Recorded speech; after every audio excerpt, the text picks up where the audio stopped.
Olá a todos. Eu acredito que o imenso privilégio de receber amigos queridos em casa é sempre maior do que o privilégio de ser recebido.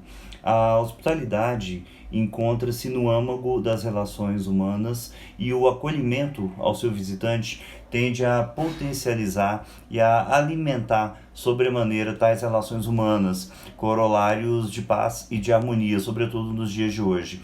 Eu quero me ater à hospitalidade doméstica, desprezando, ao menos nessa breve crônica, os conceitos da hospitalidade pública, da hospitalidade comercial, sobre os quais eu talvez fale algum dia. Bom, desde a literatura magistral de Homero, 928 a.C. a 898 a.C., sobretudo na Ilíada, canto 18, a ideia do microcosmo familiar é de extrema relevância à estruturação da chamada sociedade homérica.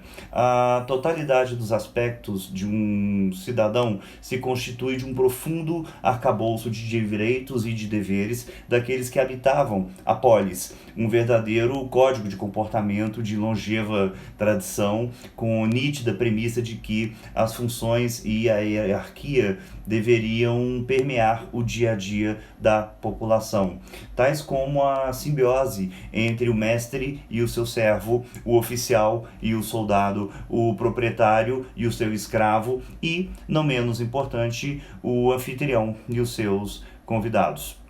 Em outras palavras, a essencialidade do princípio da hospitalidade na sociedade grega, levando-se em conta a inexistência de uma legislação subordinada a dogmas religiosos que tende a reforçar a teoria de uma sociedade embasada em boas maneiras e em regras de trato social, torna eviscerada e cabalmente plausível a detecção de sua gigantesca contribuição à formulação de conceitos filosóficos elementares, tais como a ética, a moral, observáveis no legado de Sócrates, de Platão, de Aristóteles, entre muitos outros. Hospitalidade, portanto, fomentava desenvolvimento cultural, respeito ao próximo, amizade e justiça. Já na Odisseia, Homero enfatiza com extrema veemência a absoluta antítese do que se configuraria a boa hospitalidade ao mencionar os gigantescos ciclopes, por exemplo, violentos e insolentes foras da lei que invadiam terras cultivadas e em atos de completa barbárie chegavam a devorar aqueles incautos que os visitavam, blasfemando até mesmo contra o grande Zeus. A hospitalidade, ou a sua ausência, ao longo de toda a narrativa poética deliciosamente vislumbrada na Odisseia, afeta de maneira nítida e direta as atitudes de Ulisses, a começar pelo incidente em sua própria residência, inclusive, tendo sido ofertada, segundo rezava a tradição vigente, como hospedagem a seus pares na ausência do soberano, foi rapidamente ocupada por vulgares pretendentes de Penélope, sua esposa, e sistematicamente saqueada. Porém, é como um náufrago em terras longínquas que a verdadeira hospitalidade é revelada a Ulisses. Ao chegar no reino dos Feácios, o rei lhe confere um abrigo, alimento e retorno seguro ao lar. Já na ilha de Éolo, Ulisses é auxiliado por Circe, deusa da lua nova, do amor físico, dos encantamentos, das feitiçarias, das maldições, das vinganças, a voltar para casa. Resta evidente que, ao conhecer a real noção de hospitalidade, Ulisses podia, sem maiores obstáculos, avaliar o grau de civilidade existente, coisa que nós fazemos hoje. Decorridos céleres 3.000 anos desde a mais ancestral mitologia grega, conclui-se que todos nós também podemos entender a hospitalidade como algo que transcende a mera interação entre as pessoas. Trata-se provavelmente de uma das maiores e das mais importantes formas de interação que nos agrega e que nos humaniza. Há registros, inclusive, de comunidades caçadoras-coletoras há dezenas de milhares de anos que empreendiam curiosos rituais na recepção de membros oriundos de outros grupos.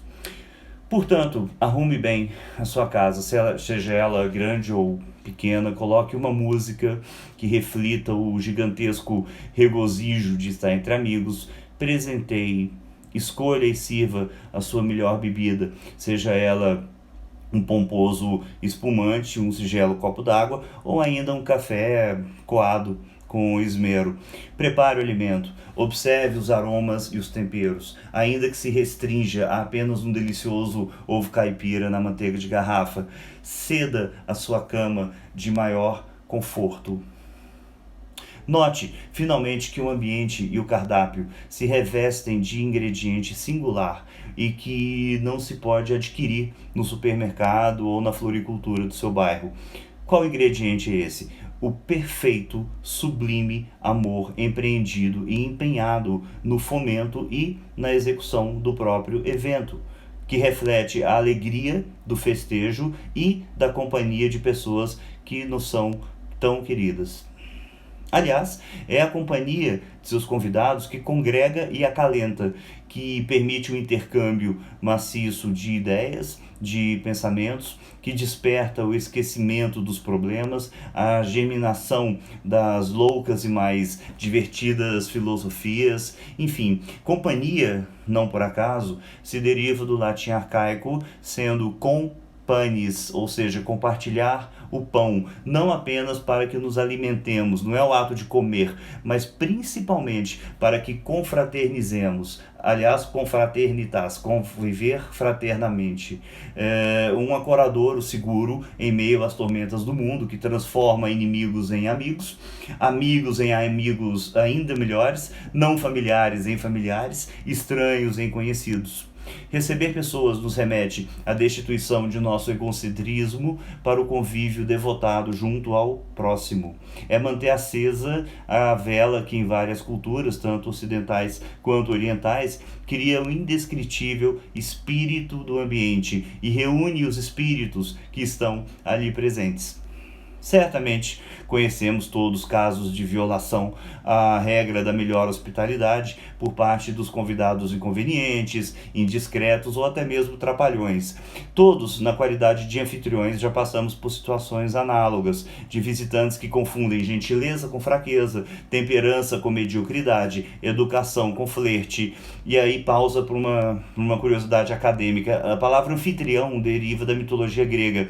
Marido de Alcmena, o soldado anfitrião, foi enviado à guerra de Tebas, momento em que Zeus teria tomado a sua forma a fim de deitar-se com a bela mulher, cópula da qual nasceu o semideus Heracles, enquanto Hermes incorporou a forma de sósia, que era o escravo da família, para que montasse guarda na entrada dos aposentos domésticos. Após a revelação de toda a verdade, e estando anfitrião satisfeito por ser esposo de uma das escolhidas de Zeus, enfim, o seu nome passa a significar, aspas, aquele que recebe em casa, fecha aspas. Voltando aos hospedeiros problemáticos, Paris, filho de Príamo, sábio rei de Troia, permanecendo hospedado no palácio de Agamenon, soberano de Esparta, opta por raptar Helena, esposa de Menelau, irmão de seu anfitrião, antecipando a guerra sangrenta que dizima o reino troiano. Outro exemplo, brasileiros, em 1950, humilham jogadores uruguaios dias antes da final de uma Copa do Mundo, já antecipando a vitória com chacotas e manchetes jornalísticas grotescas, que terminam com o Uruguai vencendo a partida da final por um placar de 2-1 e silenciando mais de 200 mil pessoas do Maracanã, incrédulas e absolutamente desoladas do que foi, na minha opinião, provavelmente a maior e a mais dolorosa catarse brasileira. Por quê? Porque não se humilha jamais um visitante. Ainda sobre maus visitantes, imperativa transcrição de um poeminha do Drummond que eu gosto muito, intitulado Sociedade, que com a elegância de sempre sussurra aos leitores a ingratidão, a hipocrisia e o abuso. Abre aspas. O homem disse para o amigo: breve irei à tua casa e levarei a minha mulher. O amigo enfeitou a casa e quando o homem chegou, a mulher soltou uma dúzia de foguetes. O homem comeu e bebeu. A mulher bebeu e cantou. Os dois dançaram. O amigo estava muito satisfeito. Quando foi a hora de sair, o amigo disse para o homem: breve irei à tua casa. E apertando a mão dos dois. No caminho, o homem resmunga: ora essa, era o que faltava.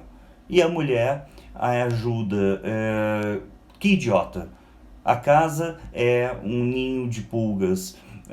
Reparaste o bife queimado, o piano ruim e a comida pouca.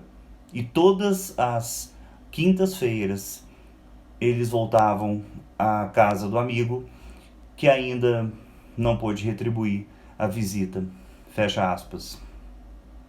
O segredo é que sejamos altruístas e resilientes e que saibamos extrair o máximo de desfrute em receber e acolher o outro. Como nos ensina a pensadora portuguesa Isabel Batista, a hospitalidade é vista como um dos traços fundamentais da subjetividade humana, na medida em que representa a disponibilidade da consciência para acolher a realidade fora de si. Hospitalidade, portanto, gente, é vacina contra a intolerância, a arrogância, o preconceito, o racismo e a truculência. Jamais deixemos de receber o viajante. Respeitemos o peregrino, protejamos e afaguemos o visitante, aprendamos com o hóspede, escutemos as suas histórias, memórias e desejos, ofereçamos o que pudermos para que ele se sinta confortável. Ultrapassemos, portanto, o distanciamento da etiqueta formal para a intimidade sincera do calor humano. Isso nos fará felizes e absolutamente realizados. Afinal, o segundo dia me disseram, na roça, até mesmo Jesus Cristo se disfarça de mendigo para avaliar a caridade e a bondade das pessoas.